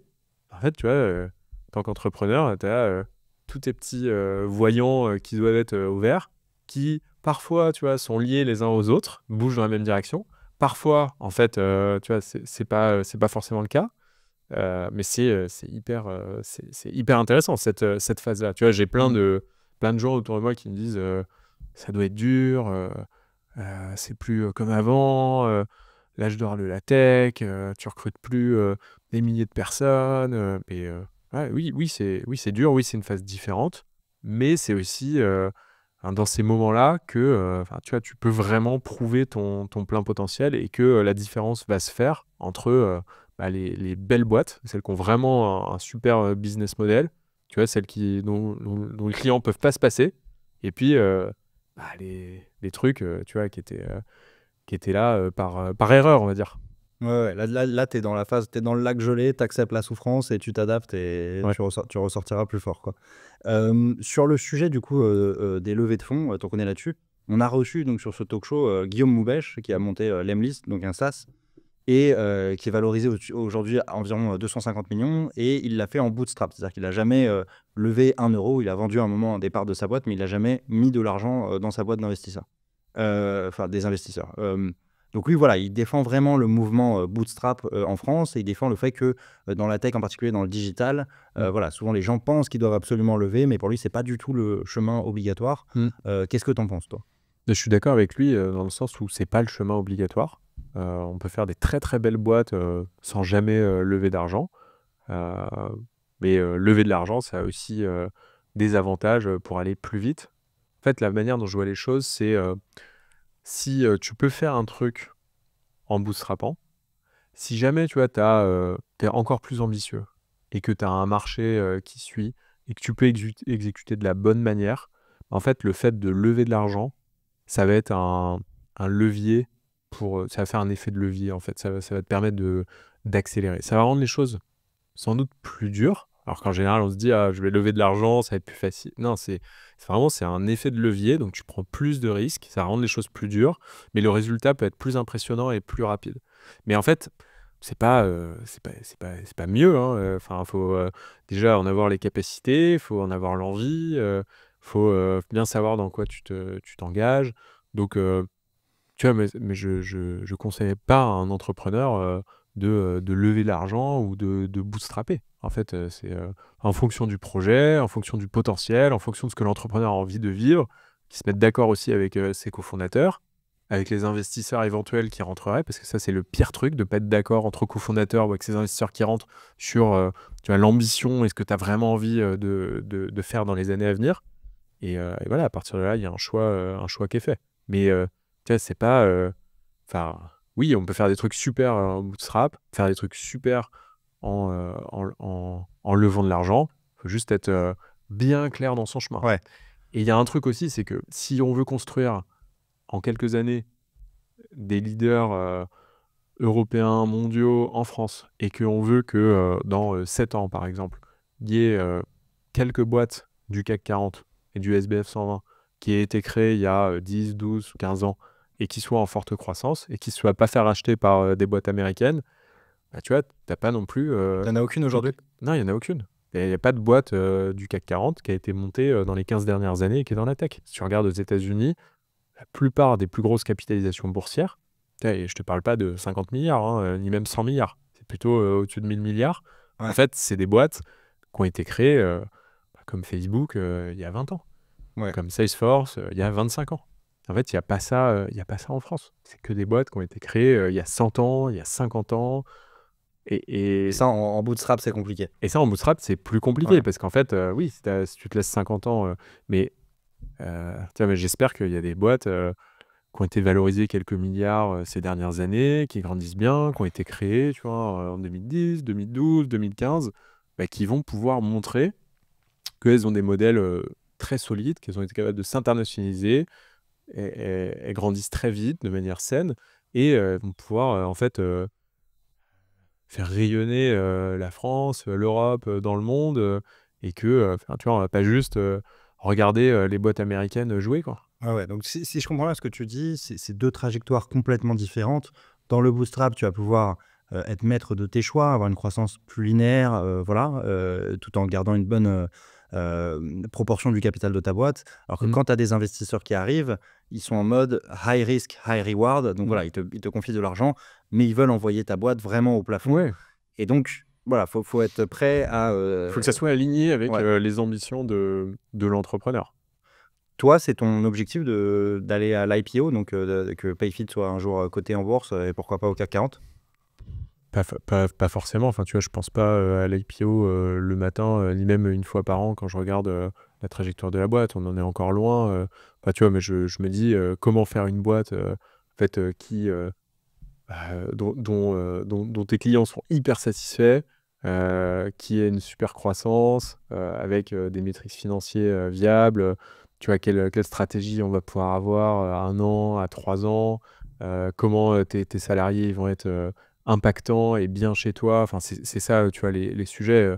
Après, être une boîte cotée, non cotée, ça, c'est pas quelque chose auquel tu penses toute la journée. Enfin, tu vois, c'est comme, tu vois, quand est-ce que va être la prochaine levée de fonds? Est-ce qu'il va être une autre levée de fonds? Enfin, ça, on verra, tu vois, c'est pas Pour pas un toi, ça, sujet c'est récurrent, quoi. pour toi, ça, c'est des facteurs exogènes et les trucs sur lesquels tu te concentres, c'est les voyants verts dont tu m'as parlé, donc client Ouais. content, salarié content, Ouais. investisseur content.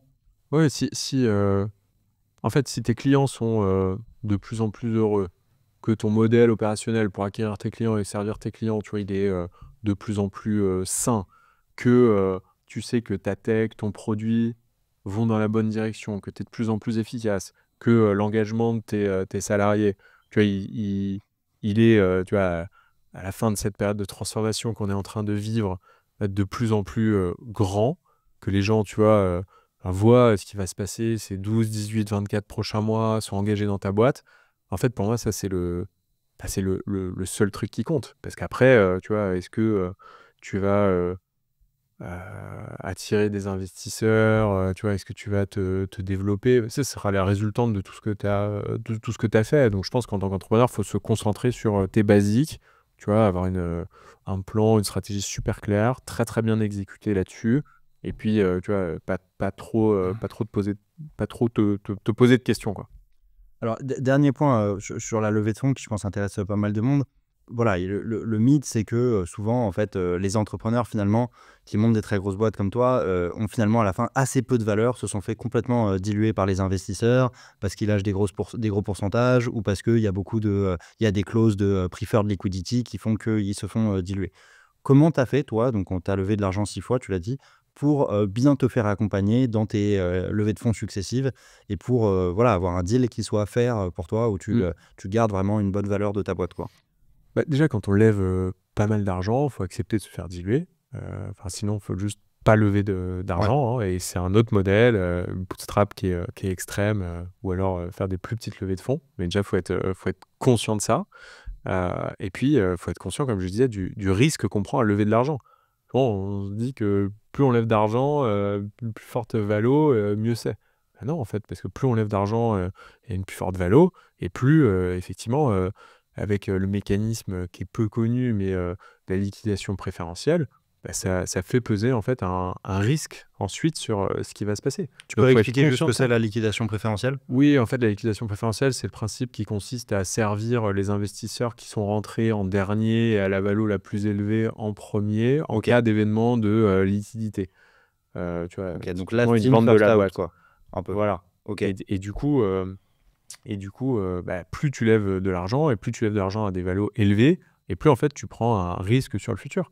Mais ça, en fait, il y a des entrepreneurs qui ne le savent pas. Il faut le savoir parce que quand on veut être ambitieux, quand on veut lever de l'argent, bah, ça vient avec des responsabilités ensuite qu'il faut assumer derrière. Et pour ça, je pense que l'écosystème tech français est quand même en train de gagner une certaine maturité sur ce sujet, ce qui n'était pas le cas ces dernières années. Mais sur les levées de fonds, autant j'ai jamais bossé avec des leveurs ou des conseillers financiers pour réaliser ces levées de fonds. J'ai toujours traité en direct en fait avec les investisseurs. Et je trouve ça vraiment très bien si c'est quelque chose que les entrepreneurs peuvent faire. Autant il faut quand même bosser avec des bons avocats, voilà, qui accompagnent bien les entrepreneurs, parce que les investisseurs, eux, ils sont habitués, ils font des deals toute la journée, alors que pour un entrepreneur, c'est tous les ans, tous les 2 ans, tous les 3 ouais, ans. c'est David contre Goliath un peu, ouais. Donc voilà, il faut bien, et puis avoir une symétrie d'information, donc il faut bien se faire accompagner avec le bon avocat qui va défendre les intérêts à la fois de la boîte et des fondateurs. OK, très clair. Je voudrais reparler un peu de ta vision pour la suite. Voilà, est-ce que c'était mieux avant? Est-ce que voilà, pour lancer une boîte dans la tech, il fallait le faire en 2021 ou avant 2021? Est-ce que c'est trop tard en 2024 pour le faire en France? Ah non, c'est pas trop tard. Je pense que c'est même mieux. Mais après, je suis aussi 10 ans plus âgé, mais je vois encore plus de possibilités maintenant que en 2015. Ouais, Enfin, tu vois, il y a encore il y a encore plein de SaaS à monter, tu vois. C'était la mode du SaaS, mais il y a encore plein de choses à faire. Tu vois, il y a des nouvelles technologies dont on parle beaucoup en ce moment qui sont arrivées. Enfin, il y a un écosystème qui est beaucoup plus mature. C'est-à-dire que, je le disais, en 2023, il y a eu 6 fois plus de levées de fonds qu'en 2015. Tu vois, à toutes les étapes du financement, il y a des entrepreneurs qui sont plus, tu vois, comme moi au début de Payfit, first time entrepreneurs, mais qui sont des repeat entrepreneurs, qui en sont à leur 2e, 3e, 4e boîte. Enfin, tu vois, quelqu'un comme Jean-Daniel Guyot, qui a monté Captain Train, qui nous a pas mal inspiré au début de Payfit, et qui monte Memobank. Enfin, tu vois, il y en a plein des entrepreneurs comme ça, des salariés, tu vois, de superbes boîtes qui vont ensuite bosser dans d'autres boîtes. Donc, les font bénéficier de leur expérience, qu'on appelle aux États-Unis les vétérans de la tech, ou même qui parfois vont eux-mêmes monter leur boîte. Tu vois, nous, on a une petite soixantaine d'ex-payfitters ouais. qui ont monté leur boîte, ou sont en train de monter leur boîte. Ça, c'est extraordinaire. Tu te dis, ils ont vécu une partie de l'aventure, ils ont appris des trucs, ils ont contribué au succès de Payfit, et là, ils sont en train de créer de la valeur, de créer des emplois, de créer leur boîte. Ça, c'est génial. Et tu vois, c'est cet écosystème-là qui est hyper vertueux, avec les talents, les entrepreneurs, l'argent des investisseurs, des business angels, qui fait que bah, l'écosystème se développe. On est en compétition avec d'autres pays, tu vois, notamment toujours les États-Unis. mais il y a d'autres pays en Europe. Mais je pense qu'en France, on est quand même pas mal. Donc, monter sa boîte aujourd'hui, c'est extra. Il y a tellement de possibilités. Et Ouais, beaucoup plus qu'en 2015. La même ouais. manière qu'en 2015, il y en avait beaucoup plus qu'en 2005. Parce qu'il y a une accélération technologique, Ah oui. c'est exponentiel, et donc du coup, ouais, ça crée de plus en plus d'opportunités. Et on revient sur l'histoire de l'école, des études et tout. Mais tu vois, quand j'ai fait ça à l'époque, en 2015, oui, j'étais une exception. Les gens me prenaient pour un fou. Mais là, maintenant, je pense que quand tu vas dans les super écoles en France, pour les gens qui ont la chance de faire des super études, à mon avis, tu vois, il y a un peu plus cette volonté d'être entrepreneur, dans la tech ou non, que il y a 10 ans. Où, tu vois, à l'époque, ceux qui faisaient des super études voulaient plus aller, tu vois, en finance, en conseil, ou en audit dans les années 2000, tu vois. Mais Mm. tu sais, il y a une évolution quand même. Ouais. Il y a une mode, je trouve, de l'entrepreneuriat. Et c'est très bien. Après, il faut le faire pour les bonnes raisons. Et puis, pas parce qu'il y a 3-4 histoires dans les médias où on voit des paillettes, des grands succès, que c'est facile et que c'est le truc dans lequel il faut se lancer. Tout le monde ne peut pas être entrepreneur. Et la plupart des entrepreneurs, en fait, c'est une réalité, vont échouer. Ça, c'est un truc. Et c'est de plus en plus dur au fur et à mesure que tu développes ta boîte. Alors justement, aujourd'hui, donc on va en parler, mais tu fais partie des quelques entrepreneurs français à avoir monté une licorne. Ta boîte est valorisée 1,8 milliard sur la dernière valorisation. Il y a donc des anciens payfitters qui sont devenus des entrepreneurs, mais j'imagine il y a plein d'autres entrepreneurs qui se tournent vers toi. Voilà, tu fais partie des quelques exemples à avoir réussi. Est-ce que ça te donne une sorte de rôle politique ou de grand frère ou de mentor pour des entrepreneurs? Comment est-ce que tu perçois et comment est-ce que tu assumes le rôle que tu as aujourd'hui? Oui, je pense que c'est important de donner et de mentorer enfin, des personnes qui vont vivre un truc que toi, tu as déjà vécu et d'apprendre, enfin de donner, tu vois, de donner pas des conseils, mais tu vois, un peu de ton histoire perso pour que ça les aide en fait à prendre les bonnes décisions. Parce que quand tu es entrepreneur, en fait, tu vois, personne ne peut prendre des décisions à ta place, même des conseils, tu vois, il faut faire vachement attention à des gens qui, tu vois, essayent de plaquer des trucs. Mais en tout cas, partager ton expérience, tu vois, pour aider les gens à avoir plus de contexte pour que eux ils prennent des meilleures décisions, ça c'est intéressant. Et moi, j'échange avec pas mal d'entrepreneurs à n'importe quel stade de développement, que ce soit, tu vois, parfois des entrepreneurs à stade plus mature, moins mature. Enfin, on a tous des choses à s'apporter. Et puis des gens qui viennent de démarrer, qu'ils soient ex-payfitter ou non, c'est clair que ça me fait toujours plaisir d'échanger avec eux, de la même manière que j'étais hyper content de tomber sur des entrepreneurs comme Jean-Daniel Guyot de Captain Train au tout début de Payfit, des gens comme Thibaut Elzière, tu vois, c'est des gens qui t'aident au départ, tu vois, de la même manière que des grands patrons comme Paul Hermelin de chez Capgemini, tu vois, je le vois régulièrement, c'est des gens qui te donnent leur contexte à eux pour que toi, en fait, tu grandisses plus vite et que ça te serve dans l'aventure que tu es en train de vivre. Pour les entrepreneurs qui nous écoutent, qui aimeraient bénéficier de tes conseils, comment est-ce qu'ils peuvent te retrouver? Est-ce que tu donnes des conférences? Est-ce qu'il y a je sais pas, une sorte de Discord ou quoi? Enfin, comment ça se passe Alors, je donne quelques conférences, notamment auprès des entrepreneurs, parce que je pense que tu l'auras compris, mais c'est vraiment ma passion et c'est les personnes que j'ai envie d'aider personnellement, tu vois, en donnant des conseils. C'est les personnes pour qui je construis avec Payfit une boîte et un produit avec toutes mes équipes. C'est pour eux, tu vois, c'est pour Ouais. les entrepreneurs. Ouais. Donc c'est un truc qui est super fort. J'ai un héritage familial là-dessus. Donc ouais, après le meilleur moyen de me contacter, c'est tout simplement un mail firmin@payfit.com Ok. si vous avez besoin de conseils, d'aide, Et quoi que ce soit. tes conférences à des entrepreneurs, c'est au sein d'un réseau? Il y a des réseaux un peu d'entrepreneurs que les gens peuvent rejoindre pour... Alors oui, il y a des réseaux, tu vois, par exemple, ça m'est arrivé de faire des choses avec l'APM, avec le MEDEF. Je suis mentor d'une promotion d'entrepreneurs, une trentaine d'entrepreneurs à la CCI de Paris Ok. cette année. Donc, tu vois, ça, c'est des projets dans lesquels je m'engage. Et puis après, chez Payfit, on organise aussi des événements, tu vois, pour que les entrepreneurs se rassemblent et échangent sur des sujets. Donc, avec, tu vois, notamment l'un des cofondateurs de Bénéfice, et le CEO de Shine, on a organisé dans les bureaux de Payfit il y a quelques mois une conférence où il y avait 150 entrepreneurs à n'importe quel stade de développement qui étaient là, tu vois, donc pour écouter une conférence, on a eu une petite table ronde, c'était très sympa, et puis en plus, comme ça, tu as des entrepreneurs qui échangent les uns avec les autres lors d'un cocktail, ça c'est des choses qui sont très bien. Ok, alors maintenant on va répondre à la question que tout le monde se pose. Tu t'es lancé à 22 ans et donc sans aucune expérience professionnelle, tu as réussi à traverser toutes ces épreuves dont on a parlé, que ce soit élaborer ton produit, que ce soit trouver des clients, que ce soit faire des levées de fonds, recruter des équipes, t'internationaliser, traverser des crises, le Covid, le crash de la tech et tout ça. C'est quoi un peu ton secret, quoi? C'est quoi un peu ta manière de procéder pour... voilà, je pense que tu es un fast learner. Comment tu as réussi à traverser toutes ces étapes, à apprendre à chaque fois et voilà, en partant de je ne sais rien à j'ai une boîte valorisée quasiment 2 milliards, quoi.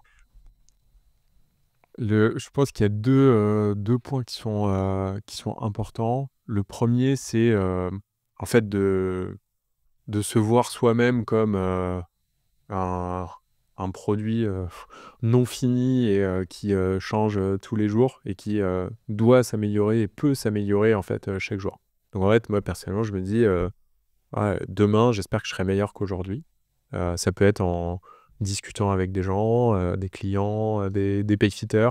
Ça peut être en lisant des choses, en regardant une vidéo. Enfin, tout est un prétexte pour apprendre et s'améliorer. Ça peut être en regardant dans le rétro et en se disant que ah, ce, ce, ce projet qu'on a mené il y a 3 mois, enfin, c'était quand même sacrément pourri la manière dont on l'a fait et que en fait, si on devait le refaire demain, ben, on le ferait de telle ou telle façon. Enfin, tu vois, d'apprendre vraiment et de devenir meilleur chaque jour sur les différentes dimensions qui te constituent en tant qu'entrepreneur.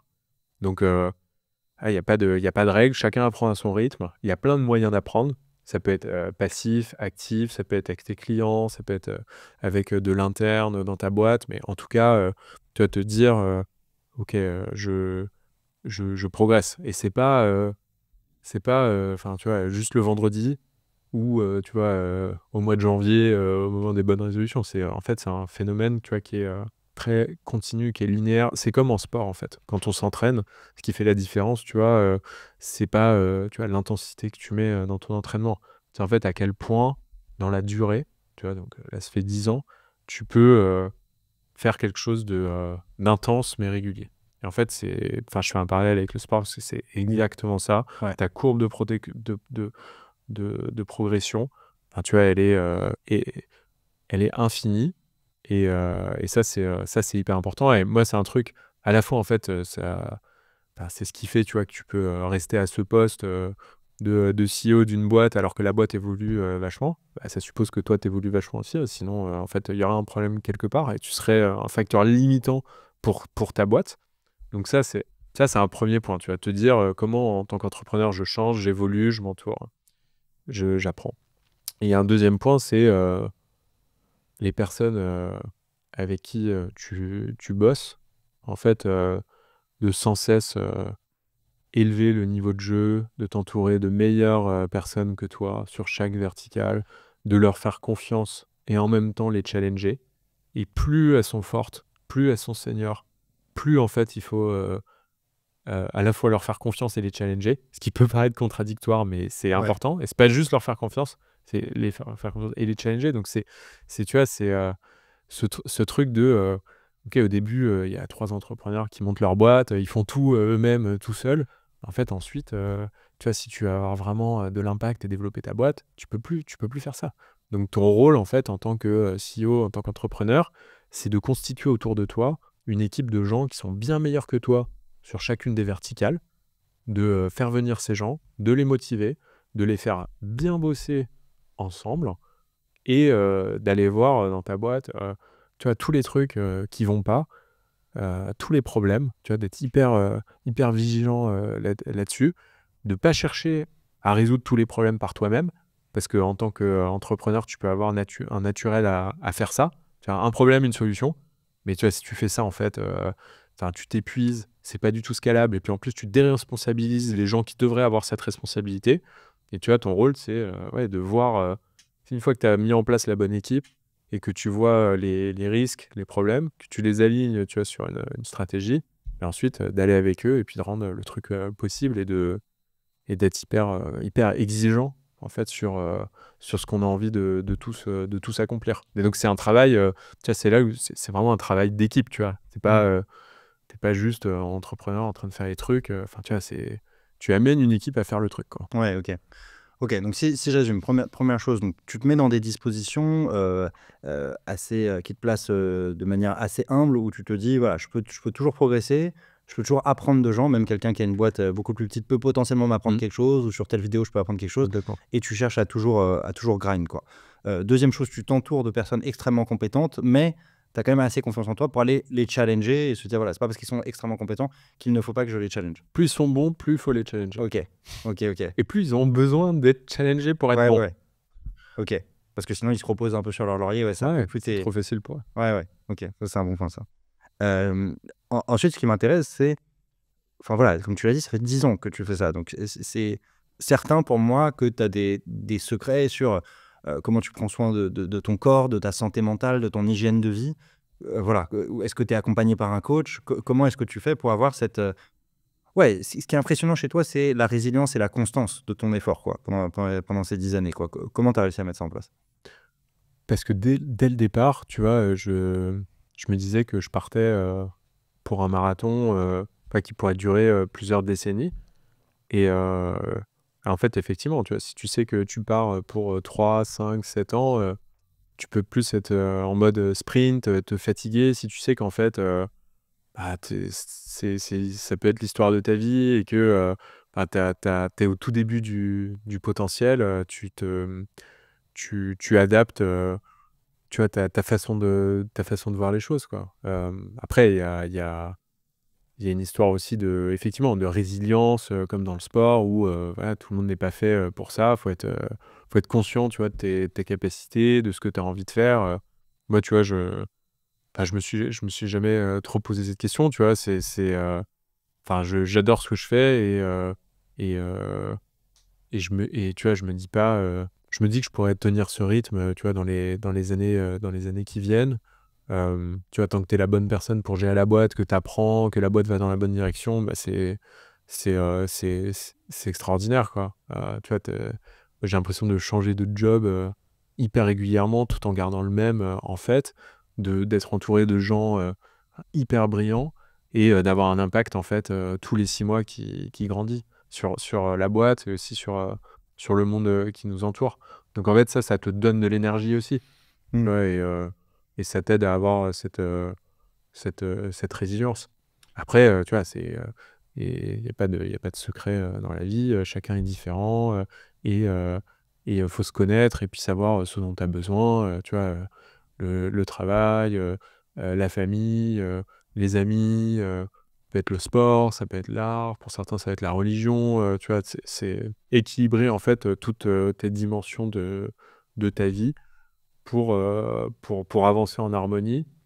Et tu vois, ne pas te dire, bon, bah là, je suis 6 mois à fond là-dessus, ensuite 6 mois à fond là-dessus. Enfin, tu vois, faut trouver le niveau en fait, minimal acceptable dans toutes les dimensions de ta vie pour pouvoir être bien, quoi. Ouais, ça, on dit souvent qu'on surestime ce qu'on peut faire en 1 an et on sous-estime ce qu'on peut faire en 5. Bah oui. Toi, tu as réussi. C'est ça qui est fou, c'est que tu as réussi très vite à te positionner voilà, sur du long terme, quoi. Il n'y a pas à être méga impatient. Enfin, moi, par exemple, je sais que je suis quelqu'un de méga impatient avec des objectifs plutôt court terme. C'est fort, ouais, ça. Donc, comme tu t'es Alors, je suis positionné méga impatient aussi. Ok. Mais je suis à la fois méga impatient et en même temps, je vis dans le futur. Ouais. Je me projette beaucoup trop. C'est un inconvénient parce que du Ouais, coup, ouais. tu vois, j'apprends pas assez du passé et je vis pas assez, je profite pas assez de l'instant présent. Ouais. Donc ça, c'est un défaut. Et en même temps, tu vois, quand tu es dans le futur, bon, bah, tu as une capacité de projection qui est très bonne pour ta boîte. Donc il faut être conscient de ses forces et ses faiblesses. Mais tu vois, tu peux être à la fois très impatient et à la fois, tu vois, avoir des capacités d'anticipation et être dans le futur. Il faut arriver pour moi, c'est lié. L'impatience fait que tu vis trop dans le futur. Oui. J'ai exactement le même problème que toi là-dessus. Moi, enfin bon, bref, c'est intéressant pour en débriefer, mais c'est pour ça que je te demandais si tu faisais du yoga ou des trucs, c'est que un des trucs qui peut t'aider à te reconnecter à l'instant présent, ou de la méditation, tu vois, c'est de se reposer, je sais pas, sans faire un petit scan de ton corps et te reconnecter vraiment sur un instant, quoi. Donc, Je mais bon. vais peut-être tester le Ça- yoga ou la Et méditation. après, bon, je pense que dans le sport, tu dois avoir des trucs comme ça aussi, où je pense que quand tu fais ton vélo, bon, t'es concentré sur, putain, tu vois, à chaque Ouais. coup, j'en chie, t'as sur une pente à 13%. Enfin, si tu commences à penser à ta boîte à ce moment-là, non, t'es vraiment focus sur l'instant présent. Et c'est vrai que le sport intense, je pense, te reconnecte aussi à l'instant présent. C'est vrai. Ouais. Ok, bah écoute, Firmin, un petit mot de la fin pour toi. Ce serait quoi le conseil que tu voudrais donner à celui ou celle qui nous écoute et qui se reconnaît dans ton profil? Qu'est-ce que tu aurais aimé dire au Firmin qui a 22 ans, qui allait se lancer? Qu'est-ce que j'aurais aimé dire au Firmin qui a 22 ans? Écoute, ne lâche rien. Ne lâche jamais, ne lâche rien. Il y a des... C'est à la fois, c'est ce qu'on disait, hein, mais à la fois, tu vois, tu as des moments d'intensité, tu vois, chaque minute, chaque heure, dans une journée, il se passe des milliards de trucs. Et en même temps, tu vois, arriver à se dire, ok, il faut que je sois présent, il faut que je sois très intense. Mais en fait, ça dure des années. Et, en fait, on va pas faire quelque chose de grand en une semaine, ni même en un quarter, en fait. C'est sur le long terme qu'on arrivera à construire quelque chose. Quand on regardera dans le rétro, on se dira, voilà, c'est impressionnant. Et donc, en fait, tu vois, quand tu es entrepreneur, je pense, tu peux trop facilement céder à l'impatience, te dire, voilà, faut que ça marche en 6 mois, faut que ça marche en 1 an et demi. Il faut être intense et en même temps, tu vois, avoir conscience que quand tu t'engages dans l'entrepreneuriat, bah, c'est pas pour 18 mois, quoi. C'est pour une aventure qui peut parfois durer toute une vie.